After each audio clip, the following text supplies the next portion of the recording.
Buenas tardes. Estamos aquí dentro del Coloquio Internacional de Filosofía Política y Pandemia, ¿no? Hoy día tengo el honor de presentar a Rubén Quirós Ávila, ¿no? Nos une una larga vida de polémica y de actividades eh, académicas y de preocupación por nuestro país. Rubén Quirós, yo lo conocí cuando éramos personas que teníamos la suerte de ser jóvenes, ¿no? Y entonces nos gustaba la poesía. Yo me acuerdo mucho de esas épocas tan ahora arcaicas, en el sentido en que la filosofía habla de la palabra argel, ¿no? Y bueno, Rubén ha tenido unos estudios muy interesantes, ha concluido sus estudios en España, donde tuve también la oportunidad, la suerte de visitarlo, ¿no? Y tomarnos ¿cómo se llaman ahí? Chinguitos. Bueno, Ah, unos traguitos en uno de estos bares medievales que hay en España. Eh, y ha dedicado, yo creo que no es incorrecto decir que ha dedicado toda una vida académica hasta el momento a los estudios de filosofía peruana y latinoamericana. Ha impulsado la investigación de temas de filosofía peruana, particularmente de su proceso de institucionalización, ¿no? Que ocurre a finales del siglo XIX y comienzos del siglo XX. Así que ha promovido la recuperación y la publicación, tanto en formato físico como digital, de documentos de los primeros filósofos a los que propiamente deberíamos llamar peruanos, ¿no? Es decir, que ya constituyen parte de nuestra identidad republicana actual. Eh, Luego también ha promovido de una manera muy intensa, yo diría con especial énfasis en los últimos 15 años, que nosotros, peruanos, y nosotros, latinoamericanos, aprendamos a leernos a nosotros mismos, ¿no? Es decir, que nos reconozcamos como una comunidad quizá inserta dentro de una tradición más amplia, que es la tradición filosófica que viene de los griegos, pero con las pinceladas, con las vistas de una perspectiva propia, ¿no? Tanto a nivel latino, hispanoamericano, como también a nivel peruano. Y es algo que hay que agradecerle a Rubén Quirós de manera particular, ¿no? En la actualidad, Rubén Quirós está ejerciendo el cargo de presidente de la Sociedad Peruana de Filosofía, ¿no? Y lo está haciendo con una gran responsabilidad, con algo que quizá todos los filósofos deberíamos tener, aunque que es gusto por las cosas que hacemos, ¿no? Porque nosotros no estamos inspirados por quizá otros ideales de vida que también son posibles. La humanidad es muy compleja, ¿no? Pero a nosotros nos estimula el amor al saber, la pasión por el saber, una especie de profundo amor así secreto que quizá la mayor parte de personas no filósofas no comprendan, pero ese amor va dirigido también a esa gente que no nos comprende, ¿no? Entonces, Rubén, doy por iniciada tu presentación, tienes mis grandes parabienes y también vas a tener la pequeña garrapata amorosa de mi pregunta al final de tu charla. Un honor presentarte. Gracias. gracias, Víctor Samuel. Quiero comenzar felicitando, ¿no?, a los organizadores, esta comunidad universitaria de jóvenes que nos han enroscado pues, recientemente, como aquellos que pertenecemos a otras generaciones a veces olvidamos, ¿no?, que es la responsabilidad ciudadana de estar vigilantes por una vida democrática. Y qué mejor que eso, que seguir manteniendo espacios de diálogo, esta vez de manera inédita y también, seguro, facilitadora a través de las plataformas digitales, ¿no? Así que felicitaciones, chicos, de verdad yo les agradezco mucho esta invitación a conversar, porque desde que me lo plantearon, ¿no?, había una muy buena disposición de ustedes a establecer diversos puentes, ¿no?, bajo además las claves de los pensamientos diversos, heterogéneos, que caracterizan las comunidades que piensan y reflexionan. Y en segundo, me es grato que las palabras iniciales, generosas, gentiles, estén a cargo de Víctor Samuel, ¿no? Víctor Samuel, tenemos efectivamente muchísimos años de conocernos, con más puntos de unión ¿no? Que puntos que nos separan, ¿no? Hasta es posible que tengamos posiciones antagónicas a nivel ideológico, ¿no? Pero con Víctor Samuel, como pertenece a, creo, ¿no? A las amistades que uno va cultivando durante los años, uno va entendiendo justamente esas diferencias, ¿no? Víctor Samuel además es alguien muy preocupado también por la hermenéutica.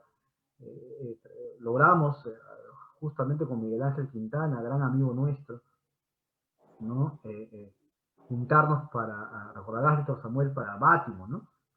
Hace muchos años ya, wow. Después nos volvimos a ver, aparte de la ciudad, ¿no? En Lima, en 2 puntos en Europa. Nos encontramos en un congreso iberoamericano en Salamanca, recordarás también, ¿no? Víctor Samuel, Sí, ¿no? sí, sí. Célebre, ¿no? Se compró un paraguas hermoso, Víctor Samuel, que además estuvo paseando, ¿no? Por todo el Congreso, ¿no? Y creo que se lo compró para evitar la lluvia, pero creo que nunca llovió, ¿no? Ah, sí. Entonces, bueno, un poco la metáfora también de las cosas que a veces uno intenta, pero la realidad no cumple nuestras expectativas, ¿no? Y para un filósofo es delicioso, pues, una experiencia de esa magnitud, ¿no? Y después nos llevó justamente a esa conversación, recordarás, en Alcalá de Henares, donde yo estaba en ese momento viviendo, ¿no? El primero Madrid y luego Alcalá de Henares, y estuvimos en Alcalá, ¿no? Bebiendo chocolate, churros y otras bebidas espirituosas también, pero, Sí, sí, pero, sí. pero siempre las conversaciones han sido de esa índole, ¿no? Entonces, me alegra muchísimo, sinceramente, que un amigo como Víctor Samuel, ¿no? Tenga la gentileza de hacer el introducto ahora, ¿no? Y a propósito de esa conversación con Víctor Samuel y demás, voy a hablar sobre justamente el poder de la cultura, a través de los ojos de Edgar Montiel, ¿no?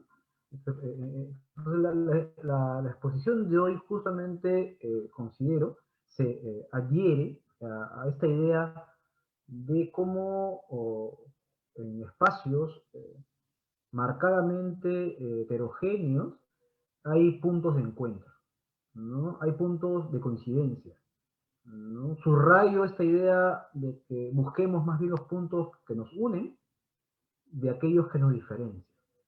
Y ese es un axioma de la cual el maestro Edgar Montiel parte, ¿ya? Entonces, importante esto porque vamos a encontrar ahora en en sus tesis este despliegue, ¿no? De teoría y práctica también. Para presentarlo brevemente, Edgar Montiel tiene esta figura en la que se combina lo teórico y lo práctico en varias capas. Tiene un entrenamiento teórico muy fuerte en términos de haber estudiado economía en San Marcos, además, ¿no? Y haber sido formado luego en sus posgrados en la Sorbona, ¿no? Ya en teoría tanto económica como en teoría cultural y en filosofía, ¿no? Estuvo entrenado, digamos, bajo las estructuras de la economía francesa, ¿no? O la forma como leían los franceses en términos culturales también, y cómo eso impactaba en la economía, ¿no? Y a la par de esa preocupación, Montiel cultivó la gobernanza a nivel global, ¿no?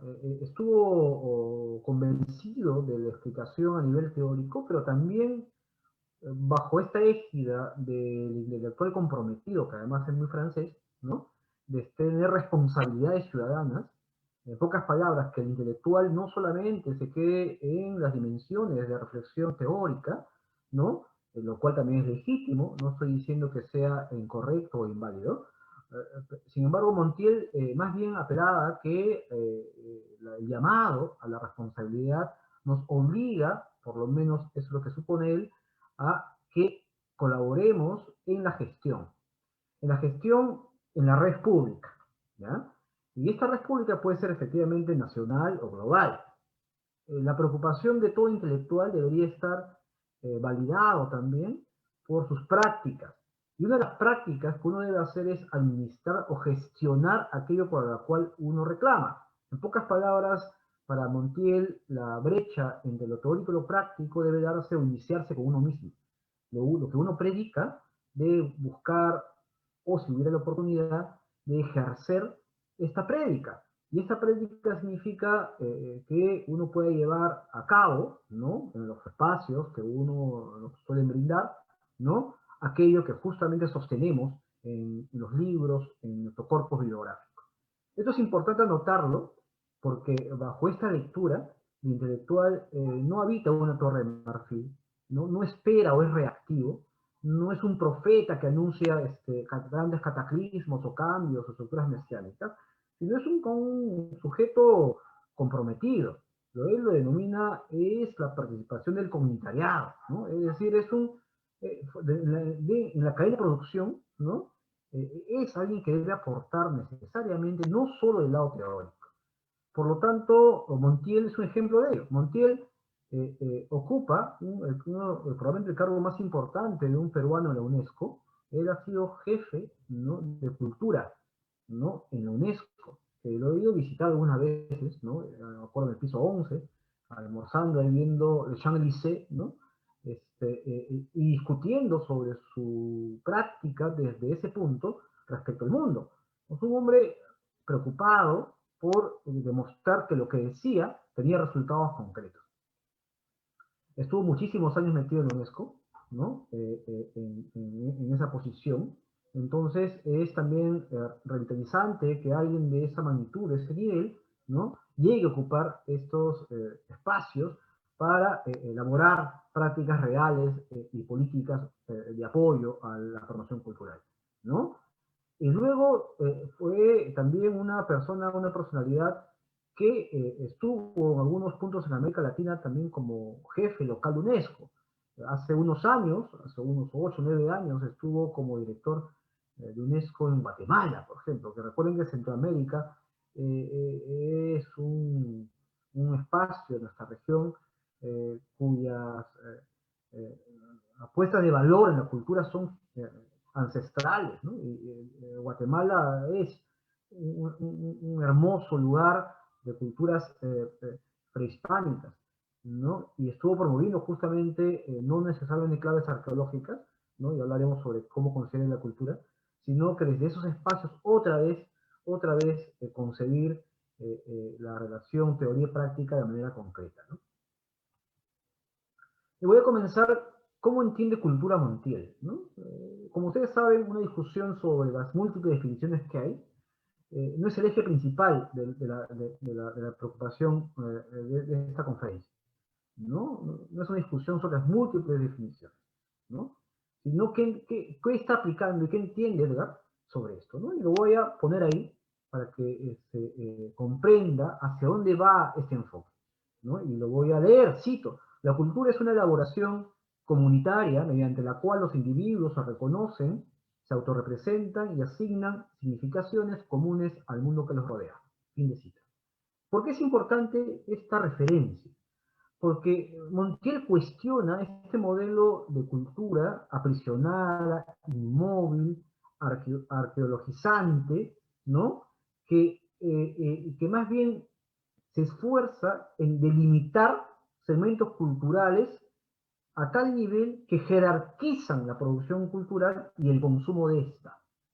Es por eso que en algunas tesis habría pues culturas altas, culturas bajas, la identificación de los grupos de clases privilegiadas como aquellos que son los que producen cultura, son los que consumen cultura. En pocas palabras, si esta gente escucha Vivaldi, Mozart, ¿no?, por alguna razón de autolegitimación, suponen que eso es cultura, y no escuchar Chacalón, ¿no?, o no escuchar a la pastorita Guaracina, por ejemplo, ¿no? Entonces, esta jerarquización de la cultura es clasista, dice Garmontiel en general, ¿no? Porque lo que ha más bien perjudicado esto es que el impacto no es inocente. El impacto de una división de esa magnitud por clases sociales, lo que más bien es aumenta la desigualdad y la exclusión, porque deslegitima otros procesos cuya elaboración es fundamentalmente comunitaria, ¿no? Y eso no tiene que ver con las clases sociales, ¿no? Entonces, esto es importante anotarlo, porque bajo ese concepto se amplifica que los procesos de producción, los reconocimientos de aquello que pueda ejemplificarse como un objeto cultural, como una representación cultural, es posible en todos los sectores sociales. Porque además, ¿no? La apropiación de un grupo va a generar siempre, lo sostiene Darmontier, ¿no? Una representación minoritaria, sea cual fuere, sea cual fuere la posición, ¿no? Porque va a aplastar en general y no va a reconocer que en el campo social, en toda la estructura social, hay un reconocimiento en todos los individuos como productores culturales. Sobre esto hay tres líneas que maneja Montiel en su reflexión, ¿ya? Y esta tesis está abonada porque para él la idea de la cultura en América Latina, es un ejercicio esencialmente humanista, ¿ya?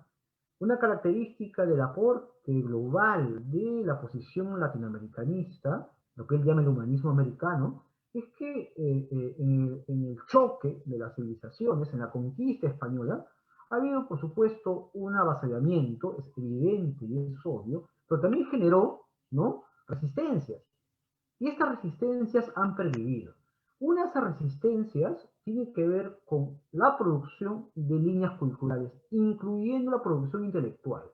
Es decir, hay discursos de origen latinoamericano cuyo aporte e impacto, ¿no?, a las posiciones europeas, por ejemplo, han modificado o por lo menos han maniobrado para marcar, ¿no?, hitos, ¿no?, de explicación de lo americano, pero desde una geolocalización en nuestra región.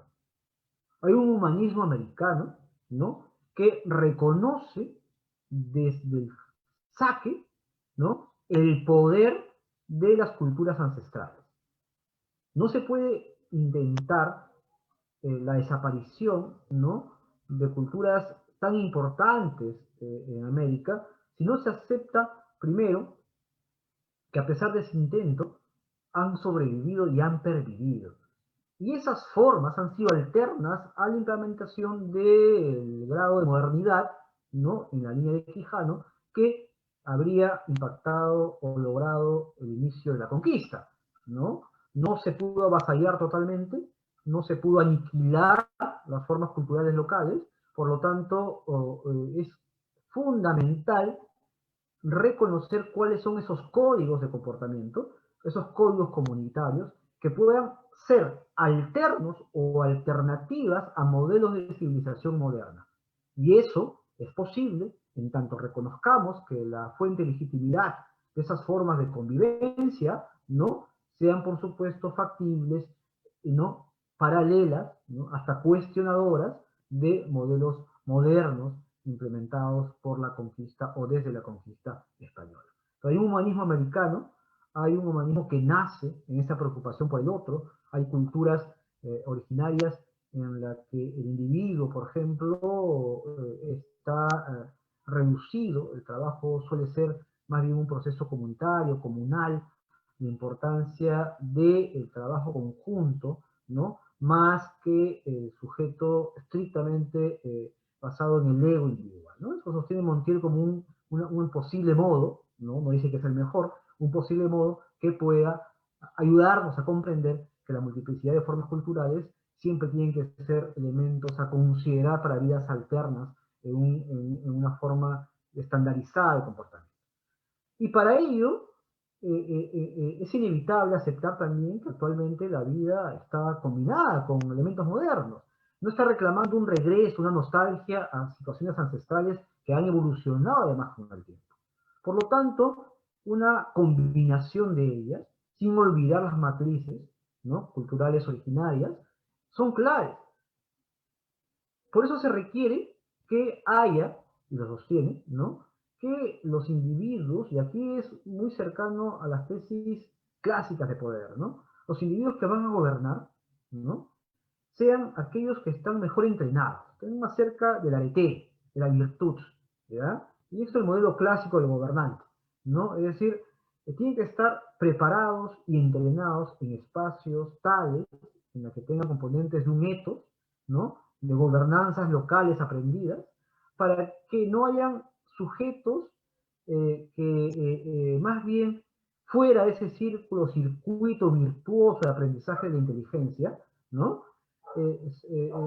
Suceda y controlen el gobierno. Es decir, el advenedizo, al cual en el Perú estamos acostumbrados, bajo esta lógica de Montiel, es una consecuencia de la inoperancia de tener espacios académicos para formar gobernantes.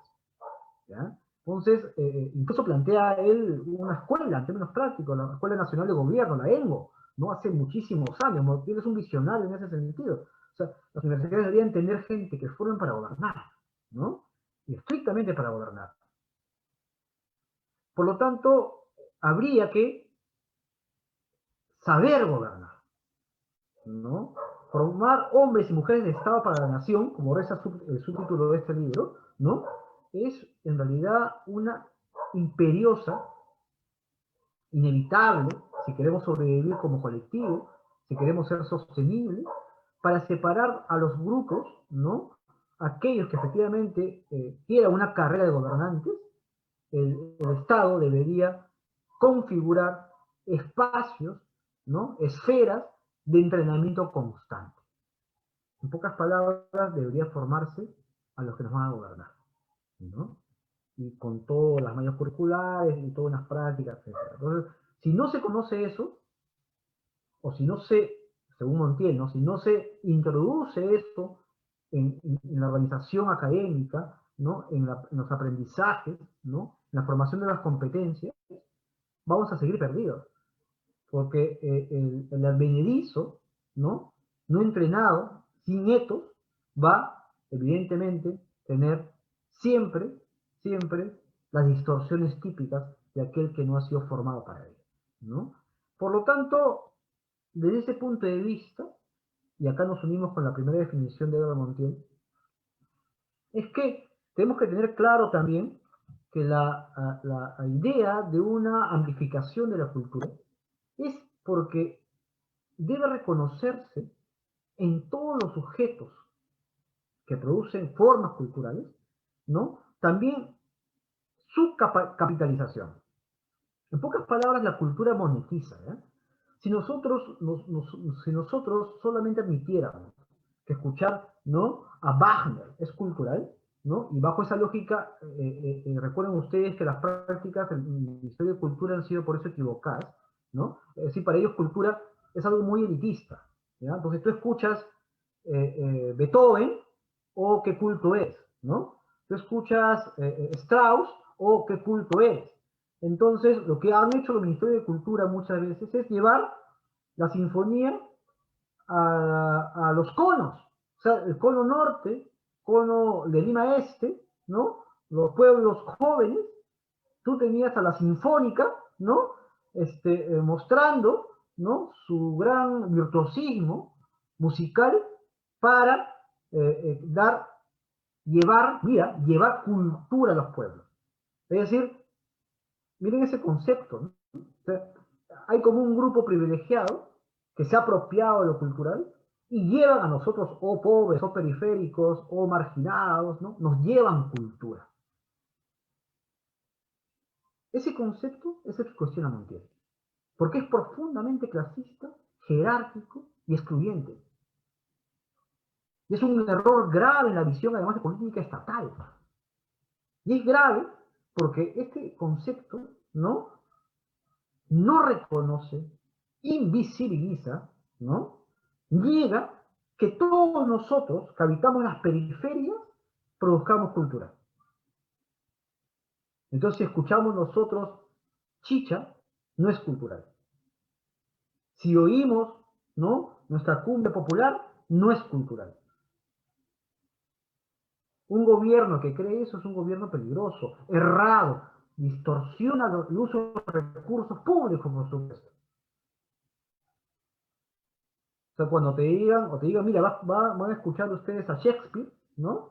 Como si fuera esto la alta cultura, es un error grave para Montiel.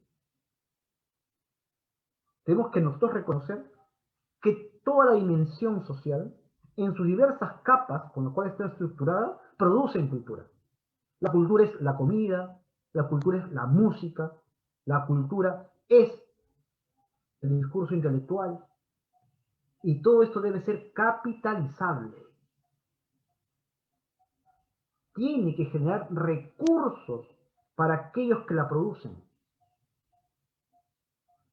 Y el enfoque desde el gobierno tiene que justamente promover, primero reconocer y luego promover políticas culturales que sean no inclusivas, porque ese es el concepto de lo inclusivo en la que hay de pronto y todo lo demás, como no estoy incluido, mira qué bueno que soy, qué gentil que soy, qué inclusivo que soy, y lo incluyo. No, per se, por definición, todas las capas producen cultura. Entonces, la gobernanza, ¿no? El recurso estratégico durable, dice Edgar Montiel, es que el poder de la cultura habita entre nosotros. La cultura está con nosotros. Y esto debería generar dinero para todos los pobladores peruanos. Capital. Así como Hernando de Soto, Ghibellini y Gersi, son los tres autores por si acaso, Hernando de Soto se apropió del texto, ¿no? El otro sendero, ¿no? Que habría que encontrar pues ahí en los territorios, ¿no? En las ocupaciones, formas de capital. Lo mismo sucede con esta visión. No hay una separación, ¿no? Entre la producción que no produzca dinero, no dé un impacto financiero, ¿no? Si no admitimos que es justamente cultural. Entonces, el intelectual debe vender sus libros. Las industrias editoriales, las industrias culturales producen o deben producir, ¿no? Cadenas o flujos, ¿no? De ganancias, ¿no? De capitalización. Uno debería cobrar por las conferencias. Uno debería hacer estos eventos y ganar dinero. Porque los intelectuales consideran que moralmente, eso dice Montiel, ¿no? Uno colabora con el país o con la nación, muchas veces haciendo esto de manera gratuita. Es un error, porque uno está ofreciendo sus saberes, su conocimiento, sus capacidades en todos los niveles. Y eso debe ser financiable. O sea, es inconcebible que un intelectual dé gratuitamente una charla. Es inconcebible que alguien que toque un arpa andina lo dé gratuitamente. Es un intercambio, es un servicio. Por lo tanto, es monetizable. Y hay capital ahí. Es el capital invisible, dice Edgar. Leo de nuevo. Se intenta de esta manera lograr el reconocimiento de la naturaleza cultural de la sociedad peruana y promover por esta vía valores de equidad social en poblaciones que históricamente han sido víctimas de la discriminación, así como generar nuevas formas de convivencia social basadas en la interculturalidad y el respeto a las diferencias. La promoción de esta interculturalidad da valor. ¿Ya? Tanto así que Montiel llega a plantear, ya hace décadas, ¿no? Que la interculturalidad debe ser promovida desde el gobierno. El quechua, el aymara, las lenguas amazónicas, los intelectuales deben ocupar los cargos públicos. Ha habido un abandono de los intelectuales de su responsabilidad. Han estado enfocados, aislados, ¿no? Refugiados, diría yo, en los muros universitarios. Y han dejado a manos de advenedizos el control de las políticas públicas. Y eso es irresponsable, dice Montiel. debería llevarnos a la reflexión sobre eso. Nos hemos vuelto solamente reactivos frente a situaciones que después reclamamos, ¿no? Y hasta estudiamos, pero hemos, las últimas décadas, hecho muy poco por intervenir en la cosa pública. Bajo esa lógica, Montiel, ¿no?, habla sobre el poder ciudadano. El poder, por lo menos en la tesis que maneja Montiel, viene del pueblo. Este lo delega. Aquí sí hay una diferencia con Víctor Samuel, que no cree en esta tesis, pero para Edgar debe ser fundamentalmente la población quien decide. Y debe reclamar a sus gobernantes, una vieja tesis de la teoría política, ¿no?, cuando esta no cumple, ¿no? Entonces hay un poder ciudadano, es un texto, mira, así se llama, el poder ciudadano, y no es, estamos hablando de un texto hace años. Pedro Montiel en ese es un visionario, ¿no? Y no debe ser esta apropiada, ¿no?, o solamente enfocado, concentrado en momentos electorales. Las diversas formas comunales de organización que existen en el país deben estar participando activamente en la cosa pública, ¿ya? Y acá hay una línea importante que quiero que me interesa rescatar. Estoy entrando al último tercio de la charla de hoy porque me dijeron 40 minutos, y es que estoy cerca. Para ello, ejemplifica a través de la figura de algunos referentes de la cultura peruana. Uno de ellos es Garcilaso. Edgar Montiel es un garcilacista, además, ¿no?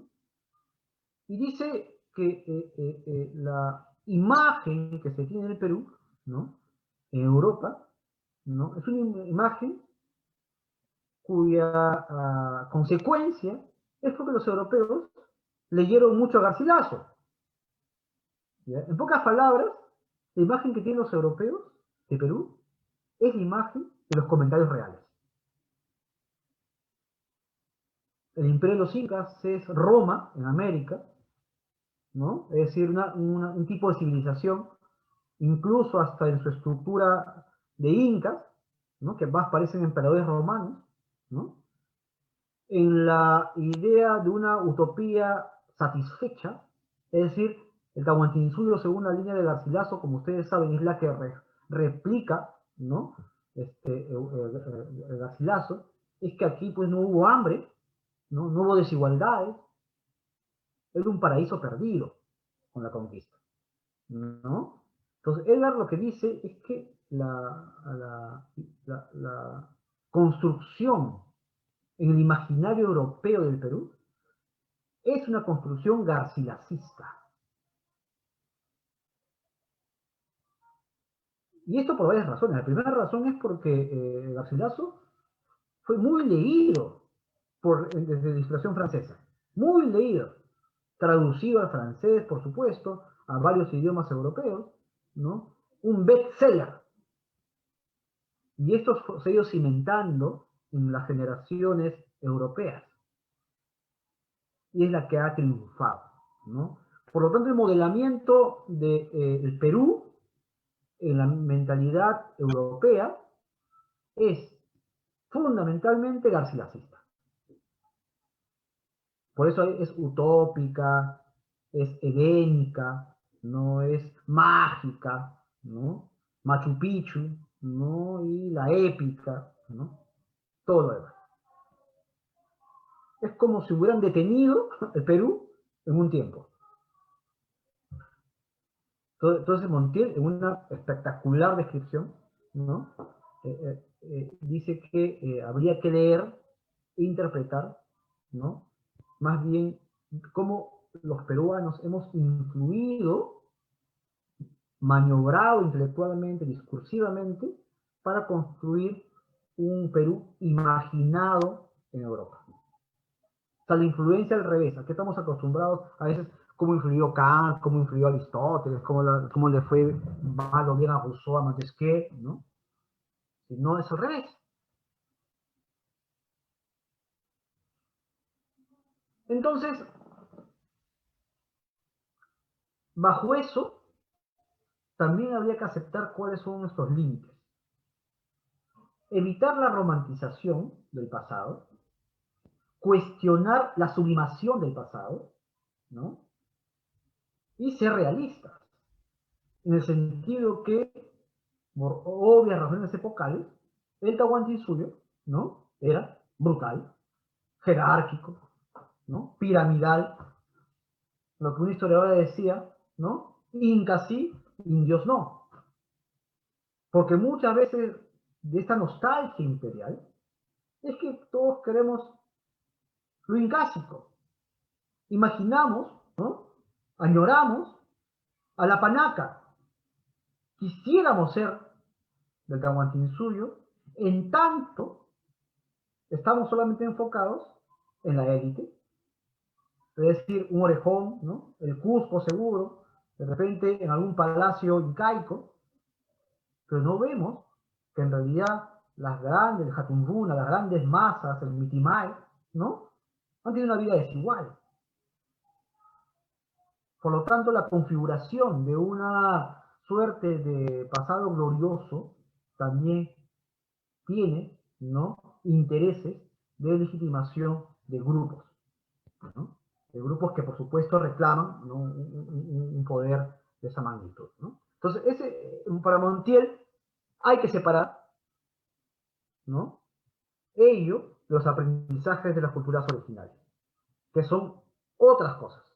Uno no va a regresar para ser, ¿no? Parte del circuito real de Atahualpa, pues, ¿no? En el fondo, ¿no? Entonces no tiene ningún sentido, ¿no? Por ello, y es importante esto, para Montiel el enfoque contemporáneo es que una política pública, ¿no? Sin romantización, sin idealización, ¿no?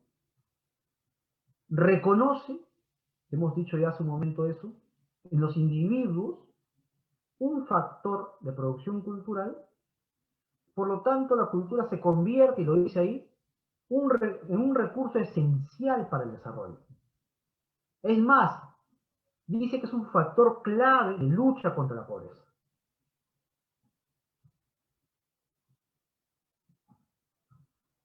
Y el Perú, como ustedes saben, es multicultural. Tiene una heterogeneidad tal que sus dimensiones, ¿no? Y saberes, ¿no? Están en cada parte del país. Por lo tanto, es un desperdicio de recursos no enfocar para enfrentarse a la pobreza de todas las matrices ancestrales de las cuales están compuestos nuestros pueblos más olvidados.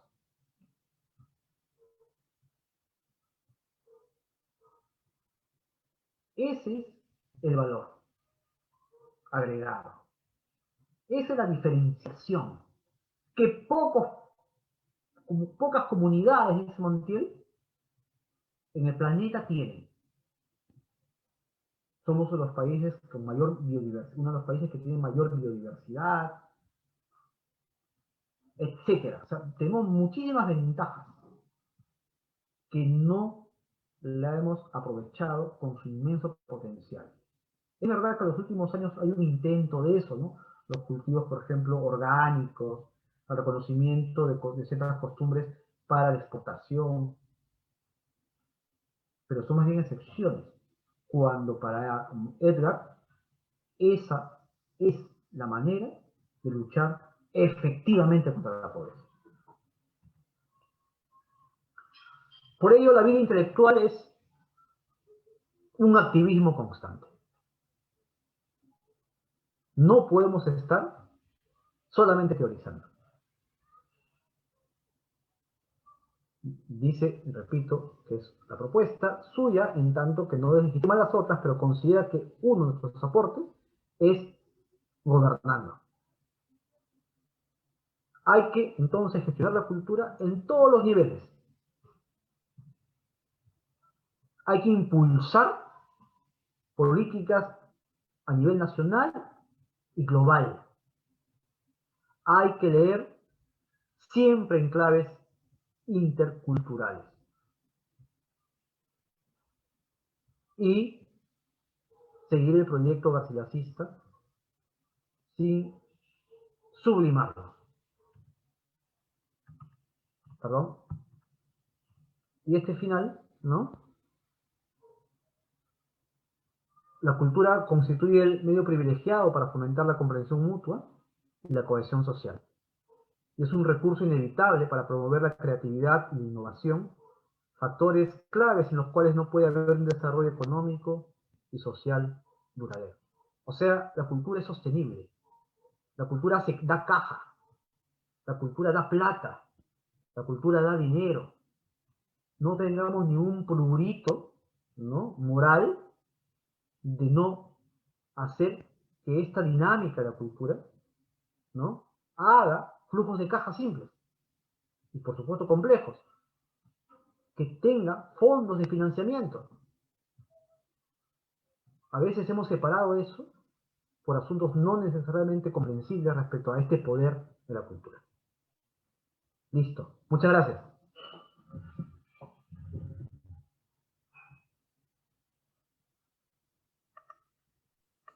Sí.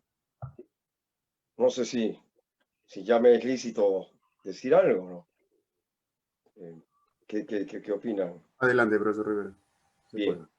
Bien. Bueno, Rubén, lo primero que tengo que hacer, no lo puedo evitar, es agradecerte esta disertación magnífica que has hecho, que me ha tenido en vilo, ¿no? Hay pocas actividades humanas que pueden someter mi atención, y justamente las conferencias no son esa clase de actividades, ¿no? Por lo general me aburro en ellas, pero en este caso he tenido una experiencia fascinante. Hay muchas cosas que no conozco y me alegra que me enseñen, ¿no? Nunca es tarde para aprender. Y te felicito sinceramente, ¿no? Ya, además, tú ya me conoces, ¿no? Yo normalmente no miento cuando felicito a alguien, ¿no? La honestidad me parece que es algo legítimo que uno debe practicar. Uno debe ser cortés, pero uno no debe ser, debe dejar de ser veraz moralmente. Y sin duda estoy de acuerdo con mucho, ¿no? Una cosa que quiero comentar muy de pasada, porque se supone que yo no debería hablar mucho, es esta raíz garcilasista a la que has apelado a través de Montiel, que, bueno, es muy del siglo XX peruano, y que está vinculada con el resurgimiento del interés por Garcilaso entre fines del XIX y comienzos del siglo XX, ¿no? De hecho, esta es la razón por la cual, por ejemplo, José Larrimagüero publicó literalmente un libro, ¿no?, concerniendo a la labor de pensar el Perú del Inca Garcilaso, que fue el primero que lo revaloró durante el siglo XX, quiero decir, como un personaje representante de la peruanidad, de lo peruano, ¿no? Porque tenía a la vez esto de ser inca y español, ¿no? De ser una persona que había vivido en el Cusco, pero que luego murió en España, que redactó en español, pero que amaba los objetos de su tierra. Y sin duda, yo creo que antes que Palma, o que algunos otros intelectuales peruanos que también han sido referente de nuestro suelo, Garcilaso merece este especial interés por concentrar en él un conjunto más grande de personas, de peruanos, ¿no? Y esto es para ya hacer un comentario un poco más filosófico, y es respecto de la idea que tienen los gobernantes, y sobre todo los gobernantes que son intelectuales. No me refiero ni a ti ni a mí, naturalmente, porque nosotros no somos gobernantes todavía. Los intelectuales que, siendo gobernantes, nos ven desde algo que de una manera simplificada llamaría yo el punto de vista de la universalidad.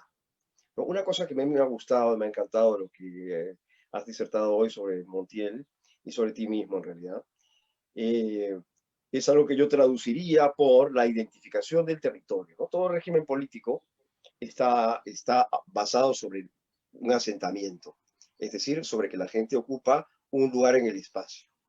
El espacio no es meramente un conjunto medible de tierra, ¿no?, sino que además implica una serie de factores altamente complejos. El adaptamiento a estar asentado, ¿no?, el ser como humano, como ser natural, no es de una región o de otra, sino que al asentarse se convierte a esa región, ¿no? Y aprende sus climas, aprende sus productos, educa a sus animales, pero se adapta a él mismo, quizás hasta físicamente, para tener esta relación de idoneidad ¿no es cierto?, que le permita a él algo básico, que es la supervivencia a lo largo del tiempo. Esta supervivencia a lo largo del tiempo es el arquetipo del régimen, ¿no? Un régimen político se caracteriza porque es un asentamiento que supervive en el tiempo. Es un grupo de personas que están en un lugar, independientemente de las características que estas personas tengan, y que luego, si tienen talento, se asimilan como grupo a ese territorio y constituyen ese territorio en su suelo, y el grado de éxito que tengan en este proceso permitirá su supervivencia o su no supervivencia.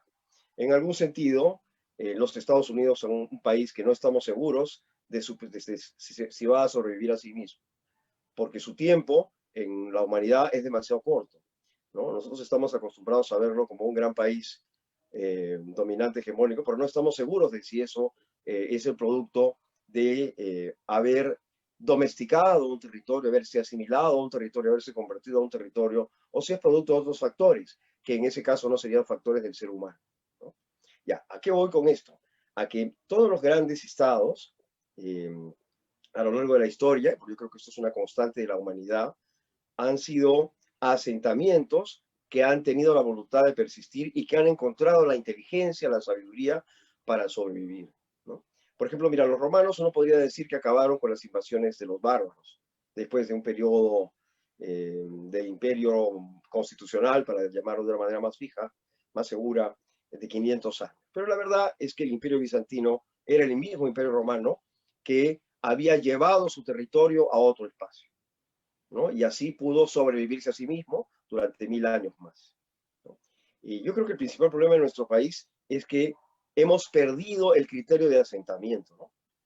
¿Sabes? Heidegger, para referirse a algo que me parece que tiene que ver con lo que te estoy diciendo, utilizaba este término famoso Geviert, que es la cuadratura, ¿no? El tablero, el sitio que tiene 4 esquinas. Decía, lo que acontece, lo que es, solamente puede ser si tiene esas 4 partes, como el Tahuantinsuyo, que tenía 4 partes, ¿no? O como el tablero de ajedrez, que tiene 4 esquinas. No se puede jugar al ajedrez si no está en las 4 esquinas, ¿no? La mera idea de querer jugar no tiene sentido, pero el tiempo que uno se demora en saber si está jugando mal o no está jugando nada puede variar, puede demorar 50 años, puede demorar 200, ¿no? Pero el que verdaderamente está jugando, en principio juega indefinidamente. Eso, por ejemplo, vale para los chinos, ¿no?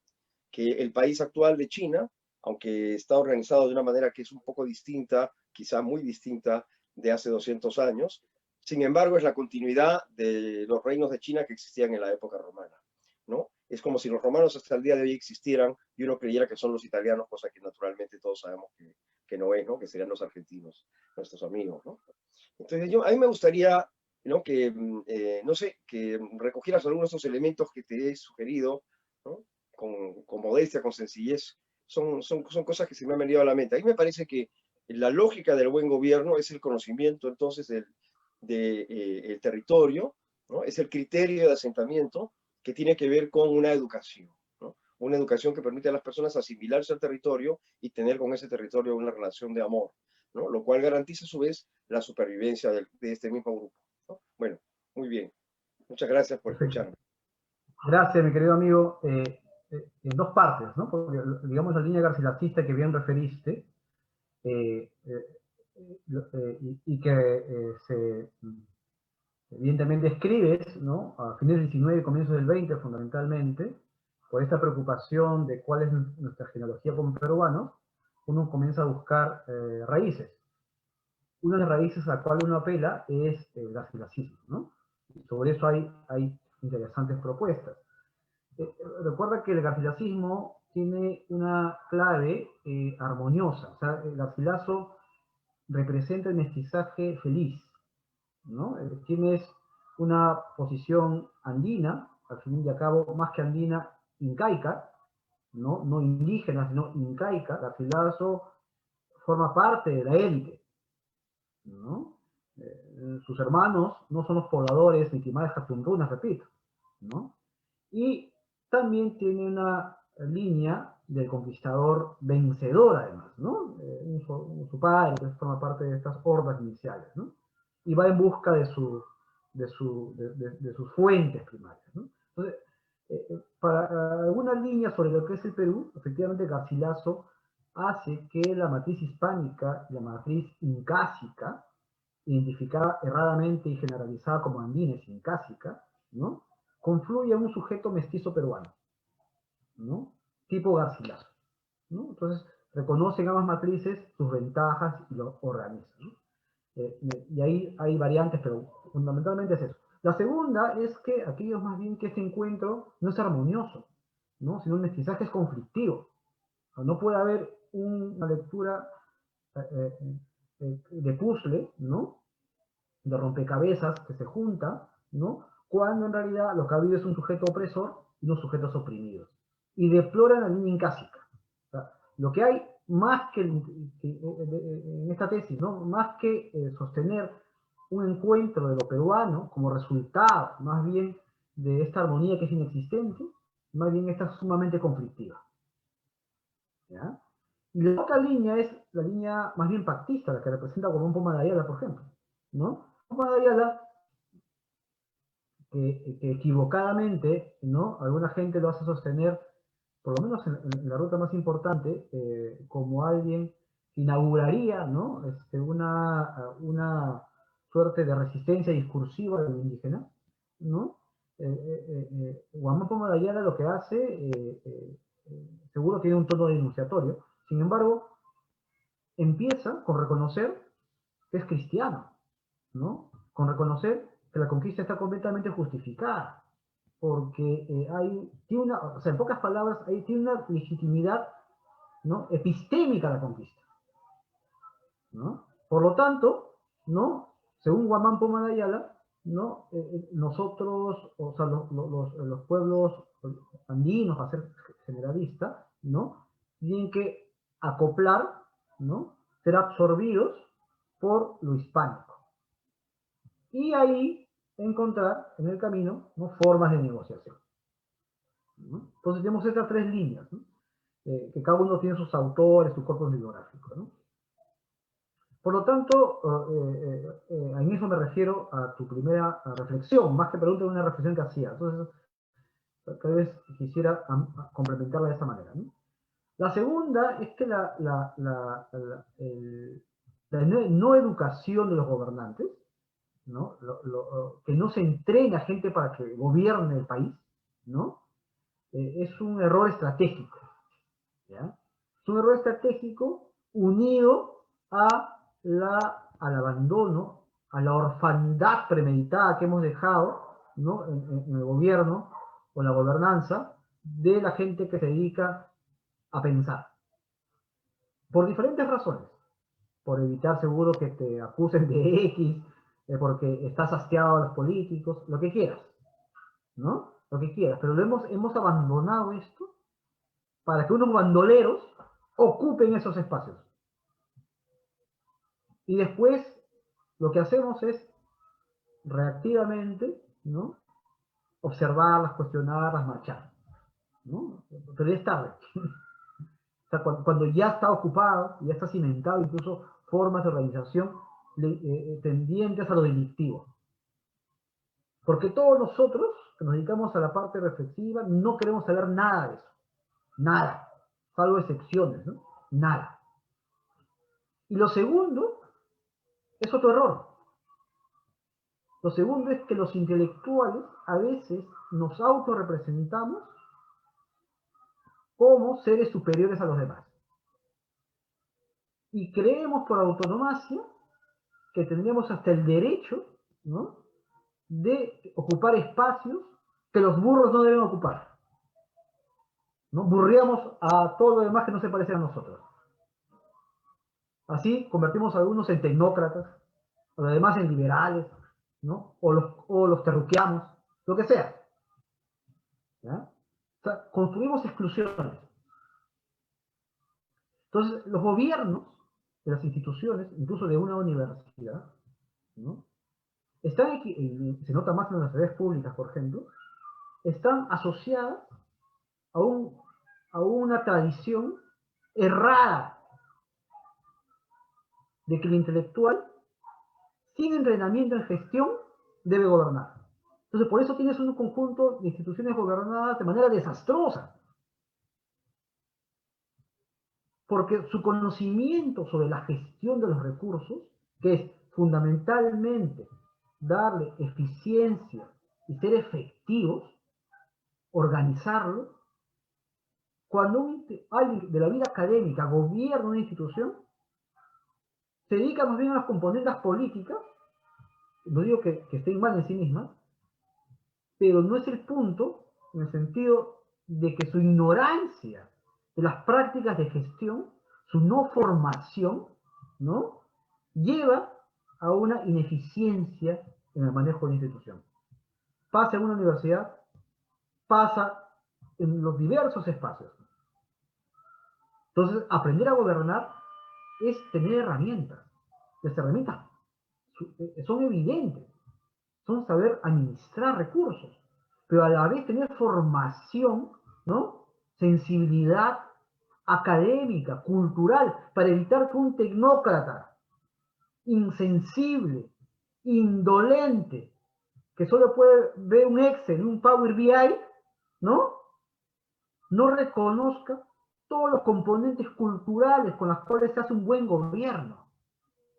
Y al revés, porque un intelectual que se autolegitima, ¿no?, como un tipo brillante, lúcido, inteligente, ¿no?, un ser especial, pero ignorante en las prácticas de gestión, gobierne. Ambos son extremos, son los tipos de extremistas que nos han gobernado. Y es un error. Ahí están los resultados. Más los advenedizos que han ocupado todo el vacío de la gente que no se ha metido últimamente, como hemos hablado hace un rato, ¿no? Entonces, aquellos que van a gobernar, sea cual fuera la institución, en este caso pública, que es lo que es la preocupación clave de Montiel, tienen que prepararse. En pocas palabras, si nuestro amigo Víctor Samuel quiere ser decano alguna vez, ¿ya?, y seguro lo va a hacer porque tiene la capacidad intelectual, no va a ser suficiente su brillantez académica. Tendría que tener un entrenamiento en gestión, lo pongo de esa manera. Tendría que prepararse para gobernar, porque el gobierno exige esas condiciones básicas, mínimas, ¿no?, para que pueda ser operativo, concreto, maximice los recursos. Si no, vamos a dar vueltas sobre lo mismo y vamos a seguir perpetuando el círculo virtuoso, en este caso el círculo perverso, ¿no?, de la ignorancia.